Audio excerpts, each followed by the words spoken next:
자, 세 번째로 이원 반복 측정 분산 분석입니다. 이원 반복 측정 분산 분석.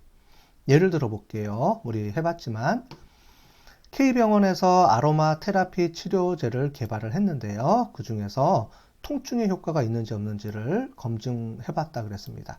이거는 우리가 지난번에 통계 방법론에서 자세하게 설명을 했습니다. 그죠? 일종의 어떤 A 병원에서 실제로 검증을 해본 건데 향기요법 테라피를 이용을 해서 하는데요. 두 개 그룹을 비교하는 겁니다. 그죠? 두 개 그룹을 초반에 나눕니다. 실험군, 비실험, 대조군, 실험하지 않는 군을 실험군에서 대조한다 그래서 대조군이라고 합니다. 그래서 두 개 그룹을 처음에 쪼개고요. 쪼개고 그 이후에 우리가 어떤 실험을 한 다음에 그 전후의 차이를 가지고 보는 거죠. 자, 그래서 아로마 테라피에 대한 효과를 검증하기 위해서 그룹을 두 개로 쪼갰습니다. 그게 그래서 요인이 한 개, 그 다음에 전후의 차이를 봤으니까 이것도 그룹이 두 번째 팩터. 그래서 팩터가 두 개니까 2A 아노바고요. 그 중에 하나가 전후를 리피티드 반복했기 때문에 이렇게 되는 겁니다. 그래서 실험군, 대조군을 뭐 세 개로 쪼갤 수도 있고요. 실험군 1, 실험군 2, 실험이 여러 개 있으면 우리가 보통 이런 제약회사라든가 식품회사 이런 쪽에서 또는 이런 실험할 때는 그래서 실험군의 방법에 따라서도 군을 여러 개 둡니다. 실험 1, 실험 2, 실험 3, 그 다음에 뭐 대조군 뭐 이렇게 나누기도 하고 다양하게 우리가 분석을 합니다. 그 다음에 치료 전도 우리가 두 번의 타임에서 보실 수도 있지만 첫 번째, 두 번째, 세 번째, 네 번째 이렇게 해서 시간을 여러 번 두고 봐요. 그래서 되게 복잡하게 우리가 분석을 할 수가 있습니다. 그래서 이렇게 분석할 때라고 보시면 되고요.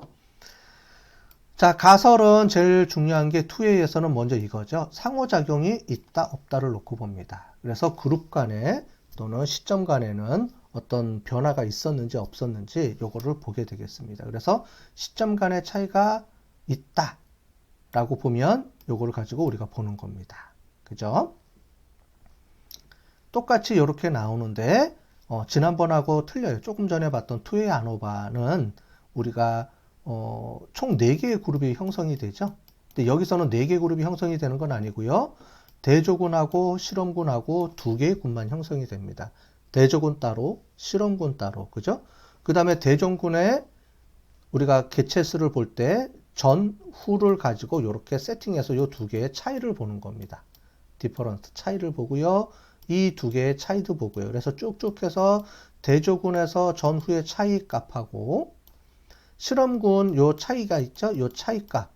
그죠? 결국은 요 차이 값하고 쭉쭉쭉쭉 비교해서 요 차이 값이 있죠? 그럼 이 전체의 차이 값하고 실험군 전체의 차이 값 사이에 이 차이 값의 전후를 비교해 주는 거예요. 그죠? 그런데 중간에 조금 틀린 게 전해 차이가 있는지 없는지를 또 테스트해 주고요. 후에도 차이가 있는지 없는지를 또 테스트해 줍니다. 그래서 이런 방법들이 복합적으로 연결되어 있기 때문에 그냥 리피티드 메저드를 하는 것보다는 좀 더 복잡한 방법을 쓰고요. 그렇기 때문에 우리가 2A 리피티드 메저드 아노바를 봅니다. 그래서 사전에는 실험군, 대조군 간의 차이가 없어야 되고요. 그죠? 사후에 이렇게 차이가 나오는지를 보는 건데 대조군, 실험군의 전후 이것도 비교해보고 좀 복잡하게 보는 거죠. 그래서 우리가 2A 리피티드를 본다라고 하는 겁니다. 일단 사전에 차이가 없어야 되는 이유는 간단하죠. 왜냐면은 사전에부터 이미 차이가 있다고 한다 그러면 이게 실험의 효과에 의해서 나온 건지 모르잖아요. 그죠? 그래서 실험 전에는 차이가 없었고 실험 후에 차이가 나와야지만 이 효과 자체가 실험에 의한 효과인지를 우리가 볼 수 있기 때문에 그렇게 봅니다.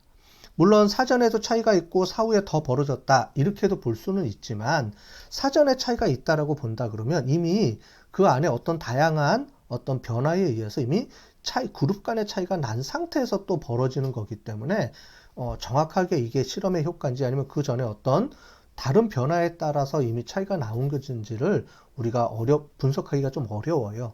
그래서 일단은 사전에 동질하다라는 걸 먼저 검증하고 사후에 이렇게 벌어졌다. 이게 좀 더 정확하게 우리가 실험의 효과를 보는 방법이라고 할 수가 있겠습니다.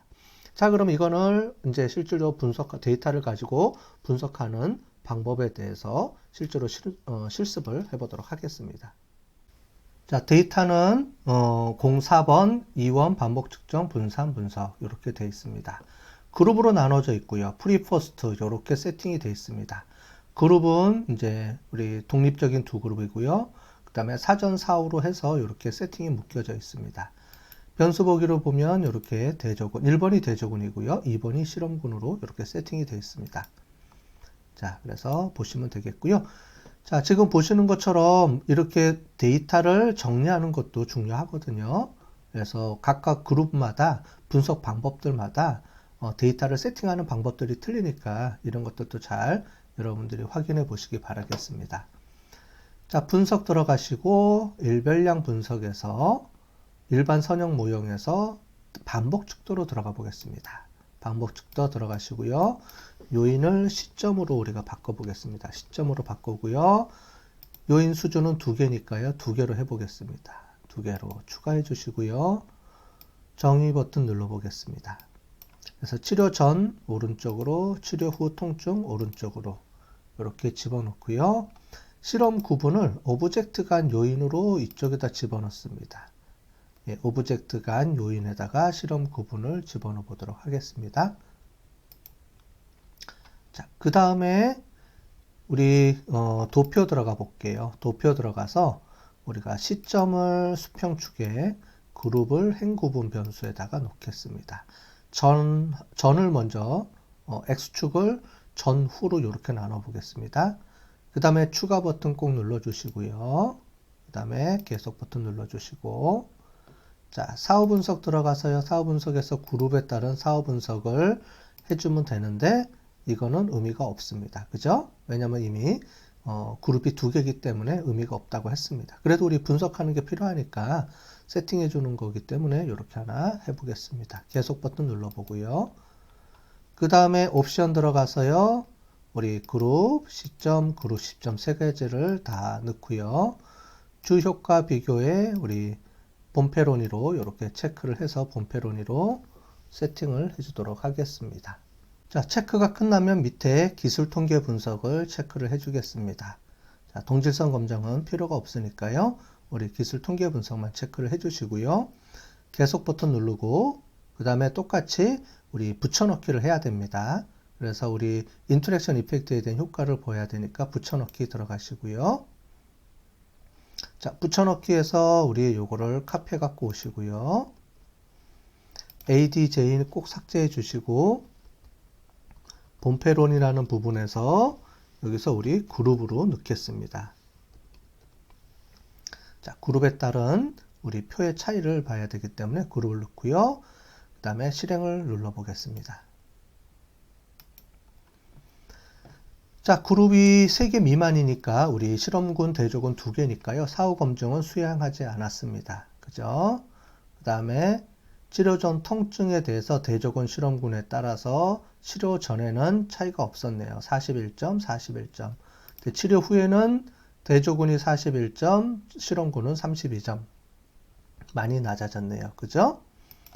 그 다음에 머큘리 단위 행렬을 보겠습니다. 자, 우리 전후의 차이 검증을 해서 봤더니 유의 수준이 안 나왔네요. 그렇죠. 왜 그렇죠? 우리 이거 paired sample t-테스트는 우리 안 해줍니다. 그래서 머큘리의 구형성 검증은 시점이 3개 이상일 때만 해주는 거기 때문에요. 당연히 단위 검열 행렬의 값이 없습니다. 그래서 요거를 보지 않으셔도 됩니다. 그냥 우리 paired sample t-테스트처럼 그냥 우리가 이해하시면 될 것 같아요. 여기는 지금 우리가 그룹도 2개고 시점도 2개이기 때문에 안 나온 겁니다. 그럼 밑에 있는 이 ANOVA 테이블의 결과값만 보시면 되겠습니다. 그 중에서도 우리 시점과 그룹 간의 인터랙션 이펙트를 보시면 되겠습니다. 그 중에서도 우리 구형성 가정에 대한 부분을 보시면 되겠죠. 네, 왜냐면 그린하우스나 이거는 구형성 가정이 아닐 텐데 이미 이 자체가 우리가 구형성이 의미가 없기 때문에 구형성 가정 검증한 결과치로 해석해 주셔도 문제가 없습니다. 그래서 구형성 가정에 대한 결과치를 볼게요. 봤더니 시점과 그룹 간에는 상호작용 효과가 있는 것으로 나타났습니다. 그죠? 유의 수준이 0.05보다 작으니까 우리가 그룹과 시점 간에는 인터랙션 이펙트 효과가 있습니다. 상호작용 효과가 있네요. 그죠? 자, 그러면 요 밑으로 보겠습니다. 시점 그룹 간에 대비 검정 이런 게 차이가 있는 거 이렇게 보는데 우리는 지금 시점 그룹 간에 인터랙션 이펙트가 있기 때문에 요것만 체크해서 보시면 되죠. 다른 거는 큰 의미가 없습니다. 그죠? 자, 그래서 실험 구분에 따른 차이 검정 해도 의미가 없죠. 우린 전후를 봐야 되니까 이것도 의미가 없고요. 그 다음에 시점 간의 차이도 의미가 없고요. 결국은 우리는 요거를 보기 위해서 실험 구분하고 시점 간의 차이 있는지 요걸 보기 위해서 본 거니까 요거를 해석해 주시면 되겠습니다.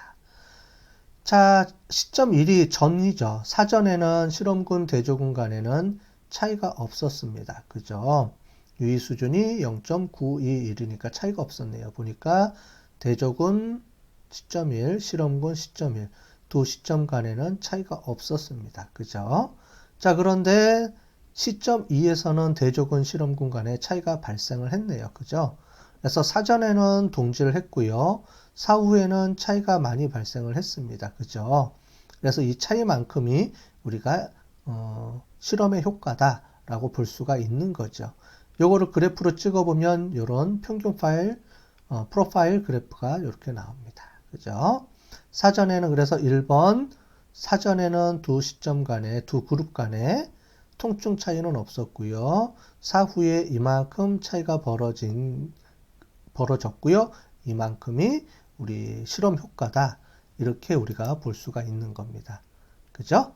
자, 그러면 이 부분을 우리가 결과 보고서로 정리하는 거를 우리 한번 해보도록 하겠습니다. 자, 결과 보고서에도 이렇게 적어주시면 됩니다. 그래서 실험군, 대조군 간에 상호작용 이펙트 효과가 있었다. 이렇게 체크를 해주시면 되고요. 밑에 보시면 사전에 대조군, 실험군은 통증은 차이가 없었으나 사후에 통증이 많이 줄어들었다. 이렇게 해주시면 되고 시점하고 집단 간 각각에 따른 평균치를 써주시면 되고 그 다음에 시점 그룹 간의 인터랙션 이펙트 효과에 대한 아노바 테이블 분석 결과를 이렇게 써주시면 되겠습니다. 자, 이거는 우리 2A 아노바랑 똑같죠? 예, 시점하고만 틀리니까 똑같다라고 보시면 되겠습니다.